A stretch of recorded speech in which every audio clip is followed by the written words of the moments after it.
versículo 1 ao 10.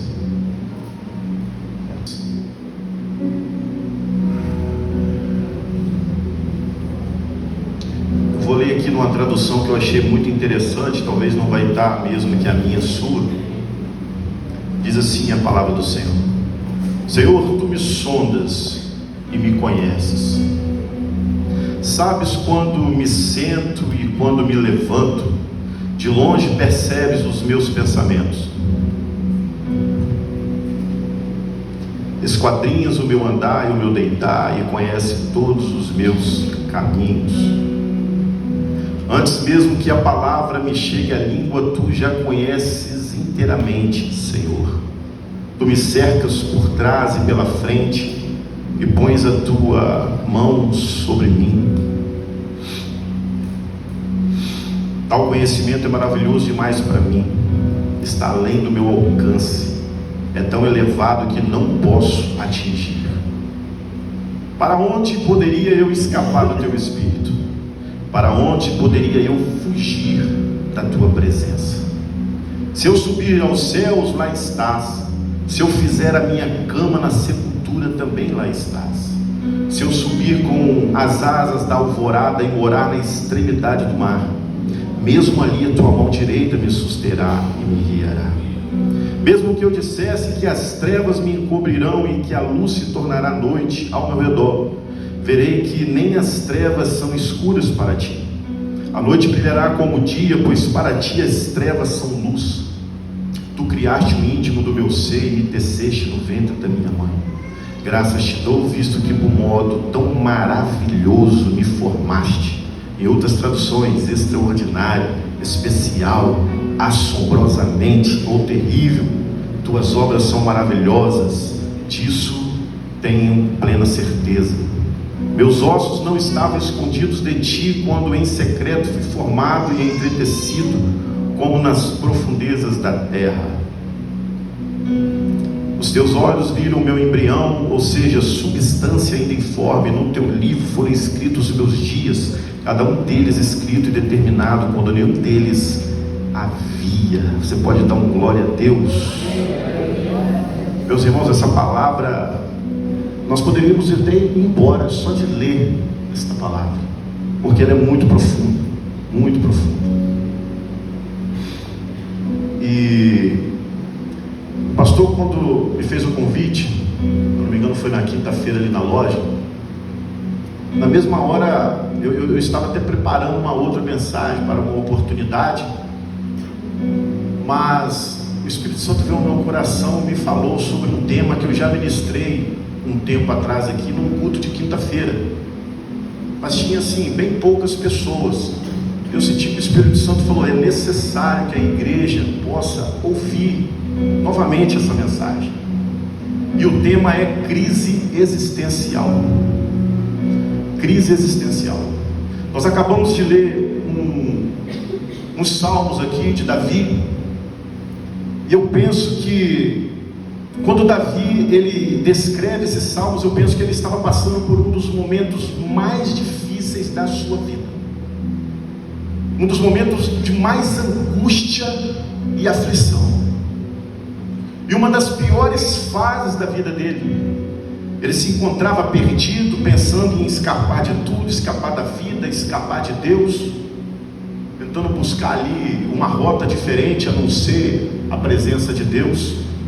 Podemos resumir tudo isso dizendo que ele estava numa das maiores crises existenciais da sua vida. Isso acontece quando eu e você perdemos ou não reconhecemos a nossa identidade, a identidade que nós temos em Deus. E de certa forma eu acredito que muitos de nós passamos por esta crise existencial. Eu creio que todos aqui, em um período da sua vida, devido a alguma aflição, devido a alguma batalha, devido às aflições do dia a dia, nós nos deparamos com esta crise existencial.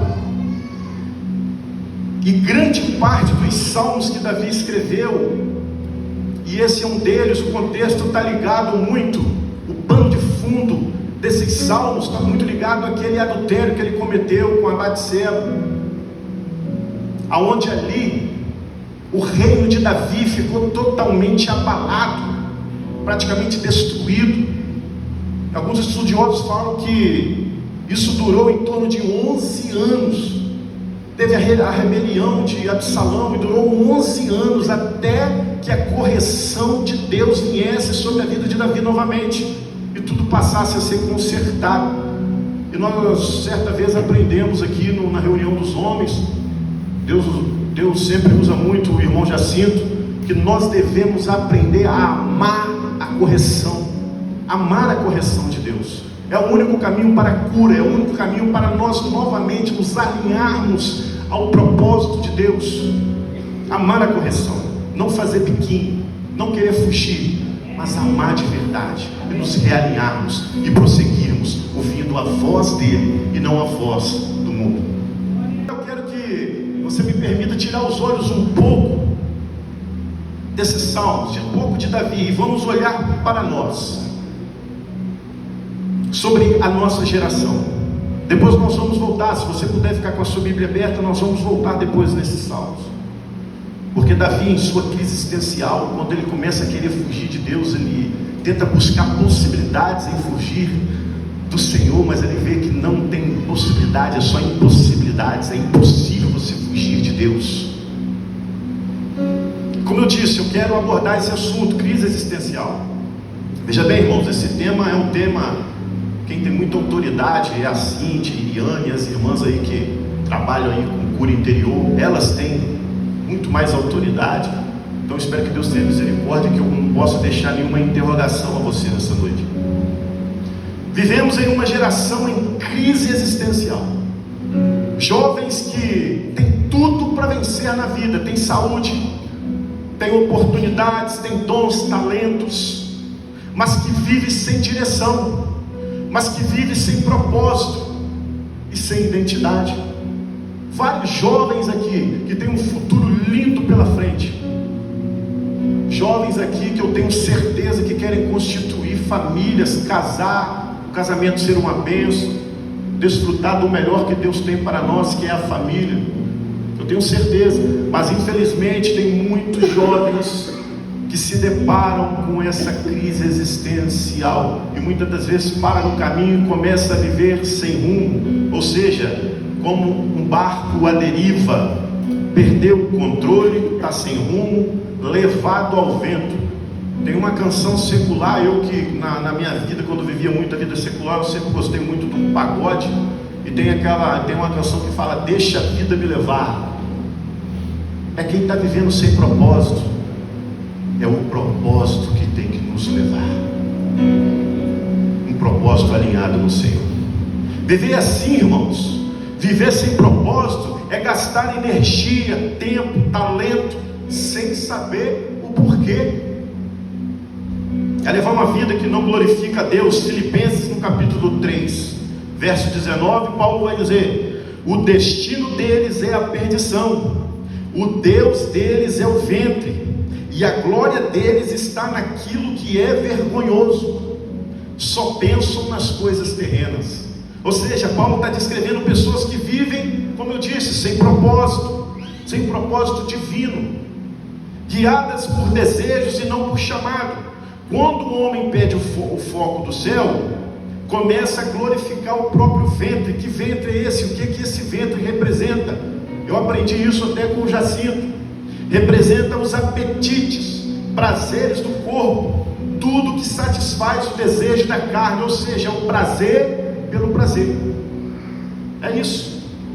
Então talvez você que está aqui nessa noite, não só você, jovem, mas você que está aqui nessa noite, independente da sua idade, você talvez já fez algumas perguntas e tem feito essas perguntas. Talvez pessoas que estão aqui fez essa pergunta ainda hoje: quem sou eu? Por que nasci? Por que nada faz sentido? Tem algum valor? Minha vida tem algum sentido além de sobreviver? Sendo que Deus fala que nós não estamos aqui para sobreviver, nós estamos aqui para viver uma vida plena, uma vida em abundância. Muitas das vezes eu me lembro que, passando por algumas dificuldades, pessoas iam me perguntar, eu falava, eu estou sobrevivendo. Eu estou sobrevivendo. Sendo que Deus nos chamou para vivermos uma vida plena. Onde está Deus nessa fase da minha vida? Onde está Deus nessa fase da minha vida? Consequência disso são nossas frustrações profundas na vida.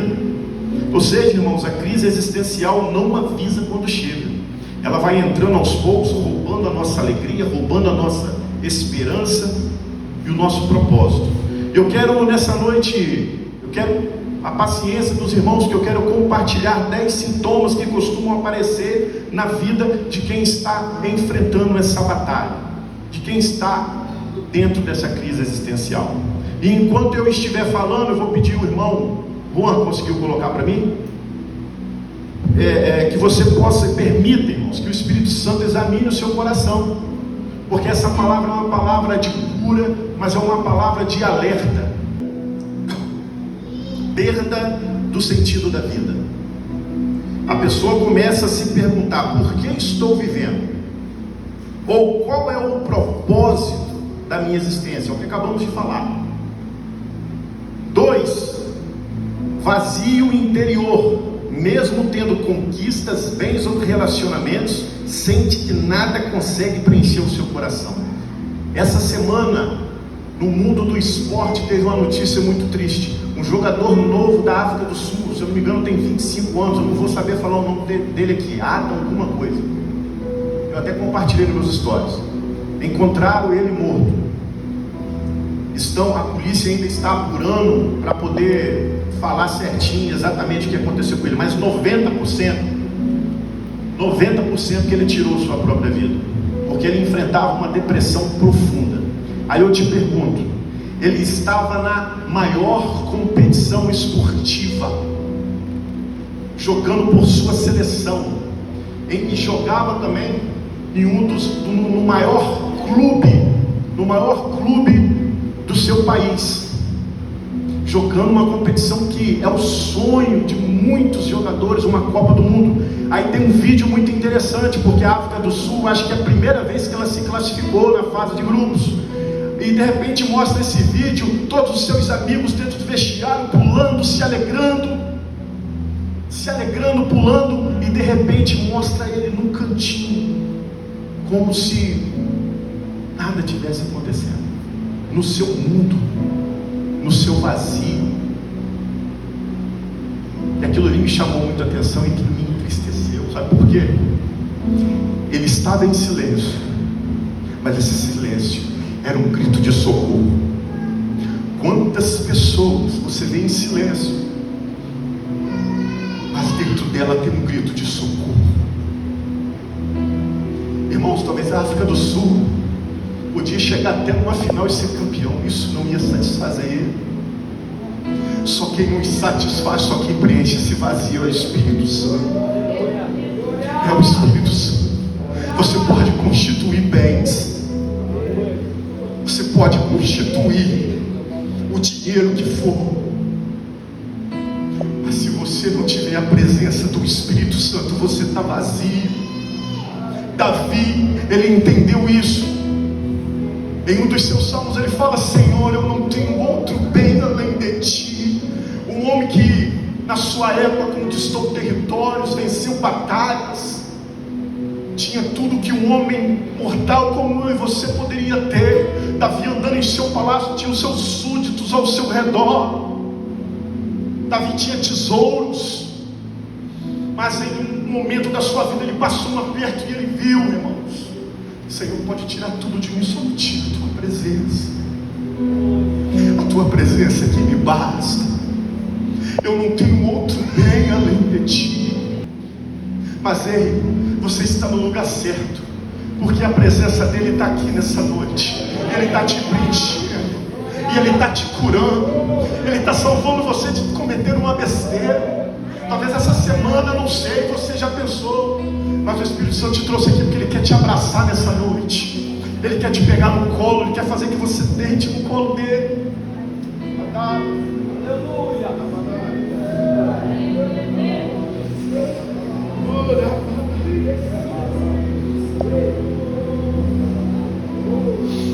3, falta de motivação. Perde o entusiasmo por sonhos, trabalho, ministério e projetos que antes eram importantes. Questionamentos constantes. Passa a duvidar de tudo, de si mesmo, das escolhas, do futuro e às vezes até da fé. Sensação de estar perdido, não consegue enxergar direção, nem sabe qual caminho seguir. Isolamento, que é o que nós vimos. Eu vi o retrato daquele jogador. Isolamento, no meio de muitos, mas vivendo no seu mundo. Afasta-se da família, dos amigos, da comunhão da igreja, preferindo ficar sozinho. Ansiedade sobre o futuro, vive preocupado com o amanhã e dominado pelo medo do que pode acontecer. Ou seja, essa pessoa, ela não consegue descansar no Senhor. Ela não aprendeu ainda a descansar em Deus em meio às aflições. Jesus nos dá esse exemplo quando ele estava naquele barco que veio as tempestades, os discípulos ali todos apavorados, ele tirando aquele sono, irmãos, descansando. E é isso, irmãos, nós temos que ter essa certeza de que independente do que está acontecendo, se a minha esquerda tem guerra, se a minha direita tem guerra, se a minha frente tem guerra, se atrás de mim tem guerra, mas eu estou dentro do propósito do Senhor, eu estou descansando nele. Baixa autoestima, sente-se incapaz, sem valor e acredita que sua vida não faz diferença. 9, fadiga emocional, cansaço constante, desânimo, dificuldade de encontrar alegria, mesmo em momentos bons. Você já aconteceu com você? Você às vezes dorme, às vezes está tendo um período de férias, descansando. Já dei até esse exemplo de uma vez que eu compartilhei com um amigo meu, ele é um grande empresário lá em Colatina, uma pessoa que tem uma situação muito boa. Ele começou a passar por alguns problemas. Eu falei com ele assim: meu irmão, você precisa parar um pouco, sair com a sua família, cara. Você não precisa disso. Tira uns dias e sai com a sua família, vira a chave. Olha a quantidade de funcionários que você tem, pessoas que você tem, cara. Sai um pouco, vai viver com a sua família, vai rir, vai sorrir. E ele foi. Ele um dia mandou mensagem, ele me chama de irmão. Ele falou: irmão, marquei uma viagem. Irmãos, ele rodou esse Brasil todo, os melhores lugares, varão, que poderia ter. No terceiro dia ele me ligou. Ele falou assim: Regine, eu não sei porquê, cara, eu estou aqui com a minha família, minha filha, desfrutando do bom e do melhor, e mandando um monte de foto, realmente, lugares lindos, mas a minha cabeça está em parafuso, eu não consigo dormir, minha cabeça está agitada. Aí eu virei e falei: meu irmão, você precisa aprender a descansar, entender que o Senhor, Ele está guardando você, a sua família, é Ele que te proporcionou esse momento. Você precisa descansar, Ele está no controle de todas as coisas. Ele começou a chorar, e ele me pediu uma oração, fiz uma oração por ele. Ele até estendeu a sua viagem. Glória a Deus. Distanciamento de Deus. A oração perde a intensidade, a leitura da palavra diminui, e a pessoa sente que Deus está distante, embora muitas vezes seja ela quem se afastou. Ou seja, a crise existencial não começa quando a vida perde o sentido. Presta bem atenção, a crise existencial não começa quando a vida perde o sentido, ela começa quando perdemos de vista aquele que dá sentido à vida. Quando Deus deixa de ser o centro, o coração tenta encontrar significado em tudo, mas continua vazio. Agora, queridos, eu quero que você, se você estiver com a sua Bíblia aberta, nós vamos entrar em Salmos. O original aqui significa desviar a face oculta, ou seja, desvirar a face oculta de você. Essa caixa de som aqui, por exemplo, o seu campo de visão é qual? As laterais, a frente e atrás, mas embaixo você consegue enxergar. Você não, mas o Senhor consegue. Ele sonda, Ele enxerga. Aquilo que você não tem campo de visão, Ele tem. Ele desvira a face oculta. Que ninguém vê, o Senhor vê aquele lado que você próprio não consegue enxergar. O Senhor desvira a face oculta, aquelas coisas que você lembra com profunda dor, que você lembra com culpa, com vergonha, ou seja, a verdade conhecida, escondida, a verdade ignorada, Deus conhece, Ele sabe. Irmãos, tem coisas que nós não sabemos sobre nós. Eu até compartilhei com o pastor Ricardo sobre o inconsciente, coisas que você sofreu no passado, que você talvez não se lembra, mas isso traz certas consequências na sua vida de hoje. Se eu te perguntar, por exemplo, na época eu fiz até a pergunta: quantos fios de cabelo você tem? Você não sabe, meu irmão. Alguns aqui eu sei que é fácil contar, agora tem outros que não vai conseguir, mas Deus sabe quantos fios de cabelo você tem.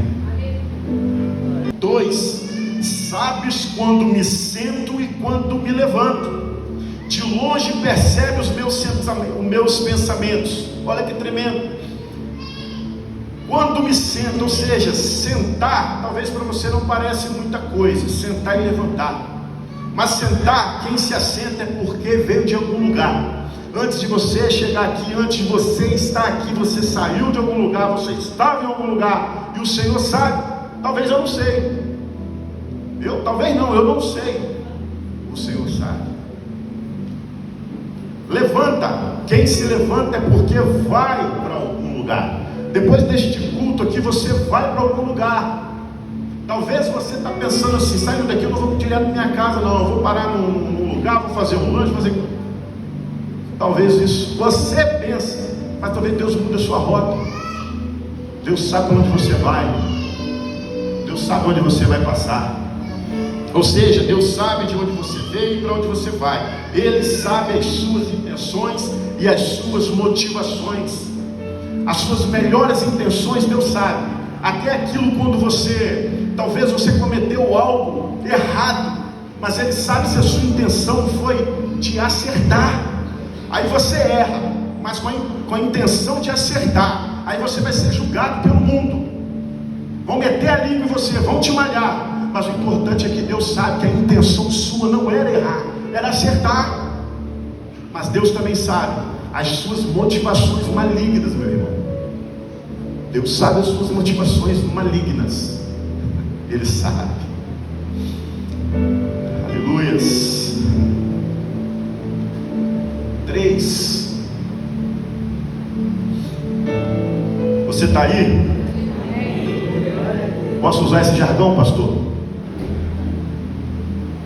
E conhece todos os meus caminhos. Essa palavra esquadrinha como se Deus tivesse literalmente um gráfico da nossa vida, do nosso comportamento, uma maneira de medir e avaliar as nossas reações mediante a nossa vida.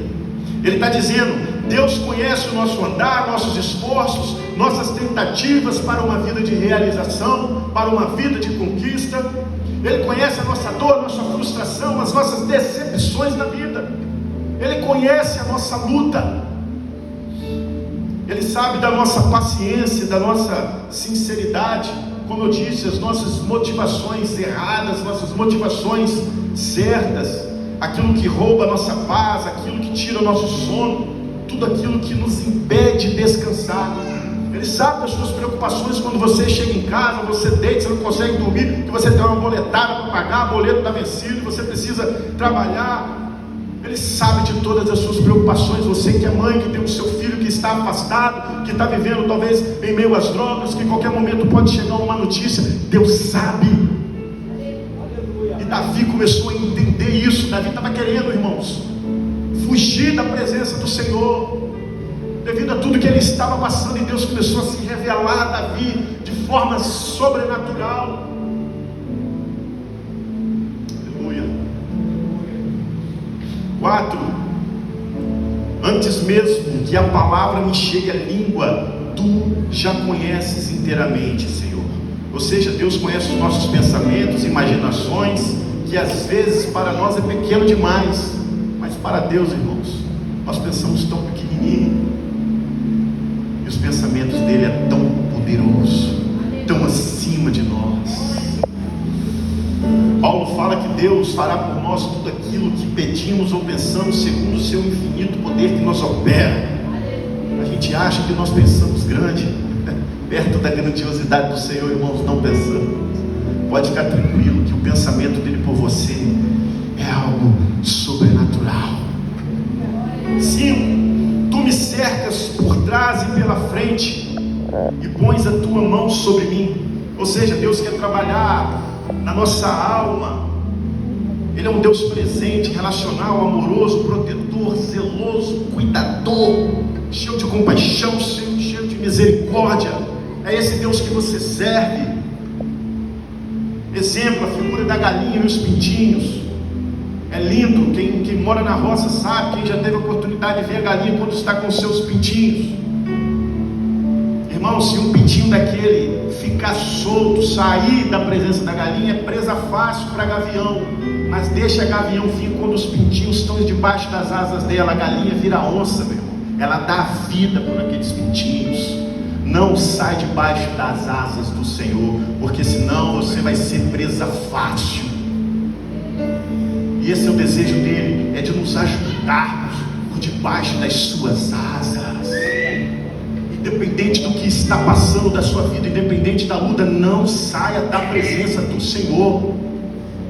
Meu casamento está de cabeça para baixo, meu filho não está me respeitando, o pau está quebrando, eu estou endividado. Não sai da presença do Senhor, porque se tem alguém que vai resolver, é só Ele. Porque se você vai sair, meu irmão, um abismo chama outro abismo.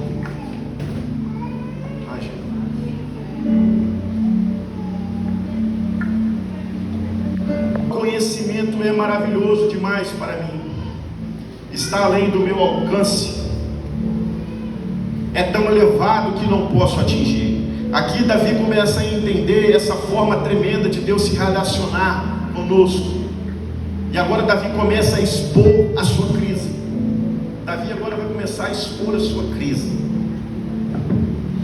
E no 7 ele começa: para onde poderia eu escapar do teu espírito?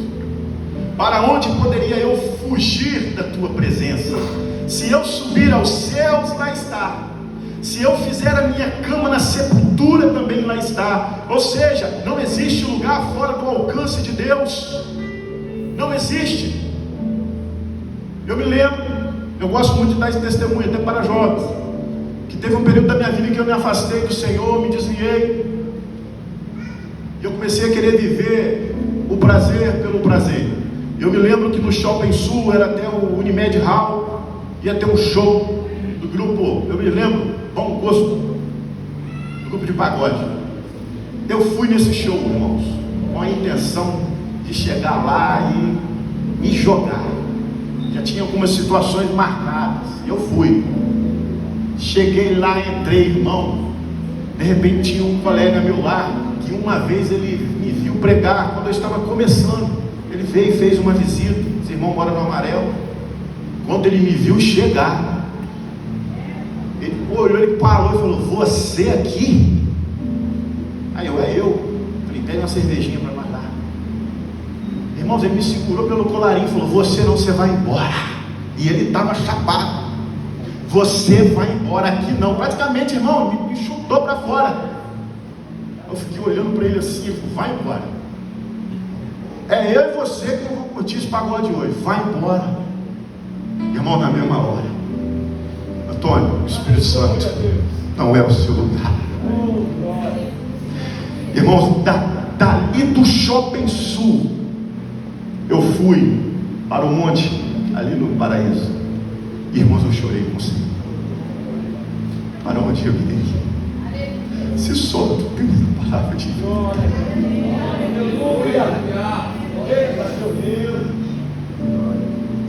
É impossível fugir da presença do Senhor. Se eu estou aqui hoje pela misericórdia do Senhor, Deus usou pessoas, Como Deus usou aquela família ali, ó. Como Deus usou essa família. Como eu tenho gratidão. Como Deus usou o pastor Márcio, sua família. Eu trabalhava na Jolivan e eu vinha de lá. Às vezes eu já tinha marcado alguns rock, mas eles me ligavam. Tá fazendo o quê? Eu estou em casa, não estou fazendo nada. Vamos fazer nada junto. Eles iam na minha casa e me buscavam e me levavam para suas casas. Eu passava a noite, virava a noite, e aí, irmãos, eu começava a me alimentar de louvores, palavras. No outro dia a gente saía para a praia, comia churrasco, tudo na presença do Senhor. Tudo na presença do Senhor. Se eu subir com as asas da alvorada e morar na extremidade do mar, asas da alvorada que é mesmo que eu pudesse voar tão rápido quanto a luz da manhã e fosse habitar num ponto mais distante da terra, ainda assim Deus estaria lá. Ou seja, fugir de Deus, irmãos, é impossível. Mesmo ali a tua mão direita me susterá e me guiará. No hebraico a mão direita aqui é símbolo de força, poder e proteção. 11, mesmo que eu dissesse que as trevas me encobrirão e que a luz se tornará noite ao meu redor.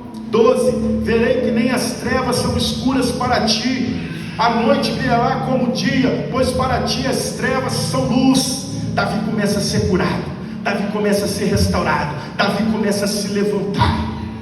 Aleluia. 13, tu criaste o íntimo do meu ser e me teceste no ventre da minha mãe. 14, graças te dou, visto que por modo tão maravilhoso me formaste, tão extraordinário, tão especial, tão assombroso, tão terrível. Tuas obras são maravilhosas, disso tenho plena certeza. Ou seja, a tradução terrível aqui, no sentido, não é um sentido de ruim não, mas é no sentido de algo tão impossível e majestoso, que provoca em nós, que provocava em Davi, respeito e adoração, e espanto. Davi está dizendo: Senhor, a forma como o Senhor me criou é tão extraordinária. E você pode profeticamente começar a liberar essa palavra sobre a sua vida. Senhor, a forma como o Senhor me criou é extraordinário, é especial, que me causa espanto, que me causa temor e que me causa adoração. A forma como o Senhor me criou. Os ossos não estavam escondidos de ti, como nas profundezas da terra. Aqui Davi faz uma descrição poética do ventre materno. Olha que lindo e especial isso aqui, a revelação que Davi teve. Ele faz uma descrição do ventre materno. É como se ele estivesse dizendo: o Senhor, o meu Deus, o seu Senhor é o seu fabricante, é o meu fabricante. Ele participou da criação de cada célula do meu organismo, ele participou de perto. Eu me lembro quando nós recebemos a notícia de que que a minha esposa, nós estávamos grávidos. Irmãos, Deus me deu o privilégio de acompanhar todos os exames, e cada exame que eu ia, eu largava tudo, fechava a loja, eu largava, eu acompanhei tudo, varão, cada passo, o desenvolvimento dela. É lindo demais, e é isso que o Senhor tem conosco. Ele te acompanhou nos mínimos detalhes e te acompanha ainda. Talvez você pense que não, mas Ele te acompanha. O Senhor é nosso fabricante. Ele participou da criação de cada célula do nosso organismo. Ele nos criou minuciosamente, nos fez com sensibilidade, nos fez com carinho. Entretecido, no literal, é a figura de uma mãe tecendo e bordando a roupinha do bebê que vai nascer. Vou repetir. Você que gosta de bordar aí, Aí aquela avó, aquela mãe, o nenenzinho vai nascer, você já começa a bordar uma roupinha. Essa palavra entretecido no literal é a figura de uma mãe tecendo e bordando a roupinha do bebê que vai nascer. Foi assim que Ele nos formou, querido, no ventre materno. Foi assim que Ele te formou, de forma especial, extraordinária, importante. Você realmente é uma raridade.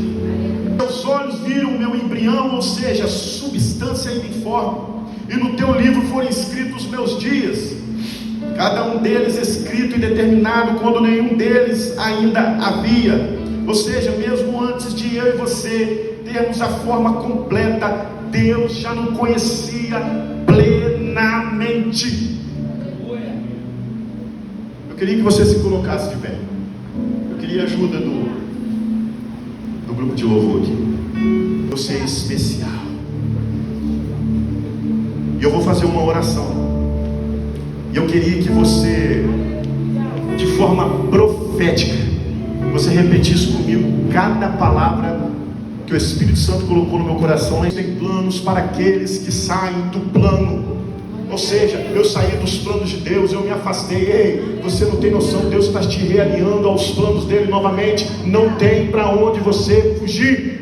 Você vai transformar as suas dificuldades em salmos, em testemunho, que vai alcançar outras pessoas, que vai curar outras pessoas, que vai libertar outras pessoas.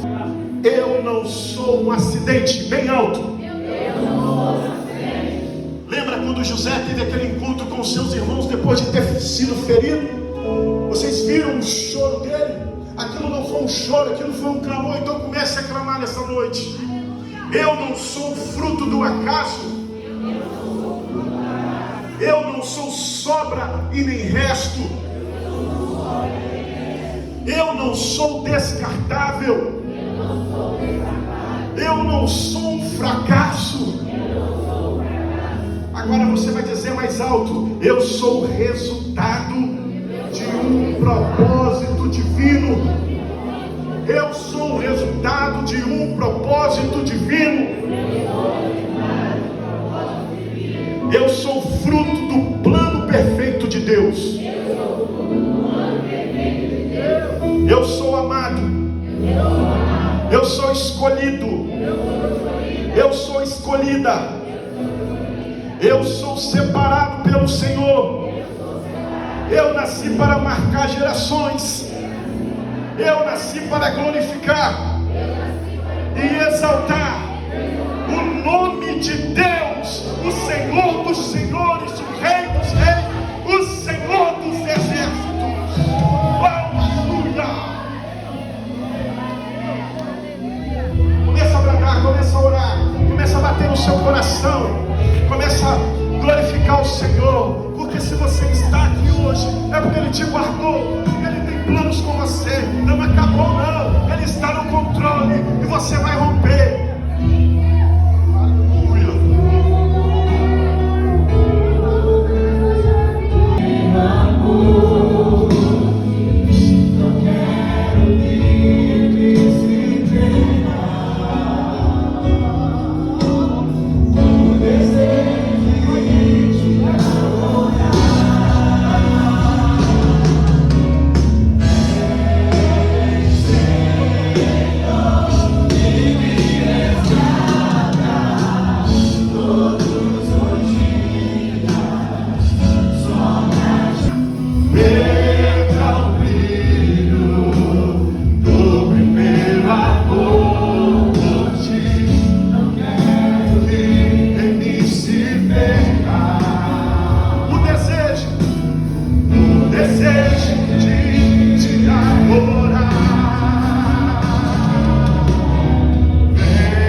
somos, Deus, um acidente, não. Nós não somos fruto do acaso. Nós não somos sobra e nem resto. Nós não somos descartáveis. E nós não somos fracassados. Nós somos o resultado de um propósito divino. Nós somos o fruto do plano perfeito de Deus. Nós somos amados, nós somos escolhidos, nós somos separados pelo Senhor. E nós vamos marcar a nossa geração, porque nós nascemos, Senhor, com o único propósito: glorificar e exaltar o Teu nome. Em nome de Jesus, você pode aplaudir o Rei dos Reis, Senhor dos Senhores.